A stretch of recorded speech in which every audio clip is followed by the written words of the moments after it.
अस्सलाम वालेकुम स्टूडेंट, आज मैं आपके लिए एक नई क्वेश्चन लेके हाजिर हूँ। 10 factorial divided by 6 factorial equal to question mark. इसको आज हमने सॉल्व करना है। 10 फैक्टोरियल आपको पता है कि जो फैक्टोरियल आता है तो इसमें 1 से लेके उतनी पूरी वैल्यू आती है, और 6 फैक्टोरियल है तो 1 से लेके 6 तक पूरी वैल्यू आएगी। तो चलते हैं अपने सोल्यूशन की तरफ।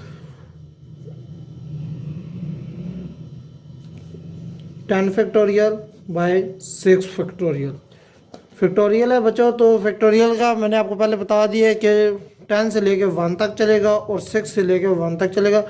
10 multiply 9 multiply 8 multiply 7 multiply 6 multiply 5 multiply 4 multiply 3 multiply 2 और multiply 1 divided by 6 multiply 5 multiply 4 multiply 3 multiply 2 और मल्टीप्लाई 1 से लेके 6 तक सारी वैल्यू इसमें आ रही हैं।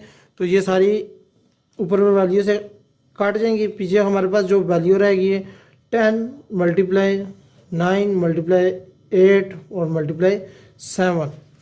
तो बच्चों 10 को आप डिवाइड करके लिखेंगे। आपको पता है कि 10 जो है वो इक्वल है 5 मल्टीप्लाई 2 मल्टीप्लाई 1 के। 9 मल्टीप्लाई आप 3 मल्टीप्लाई 3 करेंगे।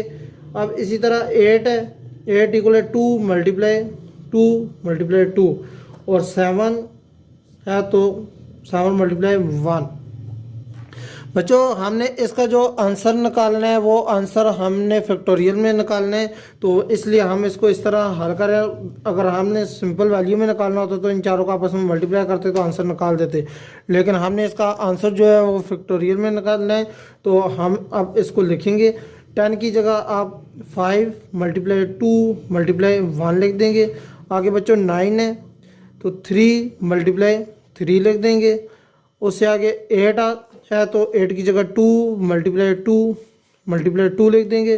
और आखिर में 7 है तो 7 मल्टीप्लाई 1 लिख देंगे आप।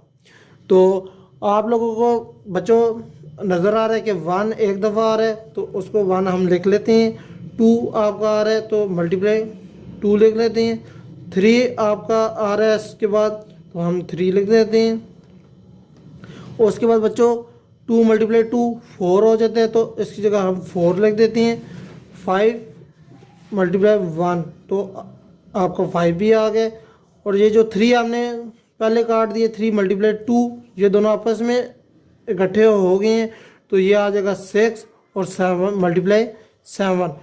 1 से लेके 7 तक आपको वैल्यू नज़र आ रही हैं कि 7 तक पूरी वैल्यू आ रही है आपकी। तो इसको हम देख सकते हैं 7 फैक्टोरियल। तो बच्चों इसका आंसर है हमारे पास 7 फैक्टोरियल, और इसका आंसर हमें मिल गया है कि 7 फैक्टोरियल। तो मुझे उम्मीद है कि आप लोगों को ये क्वेश्चन समझ आया होगा कि इसका आंसर 7 किस तरह है। तो अगली वीडियो तक के लिए अल्लाह हाफिज़।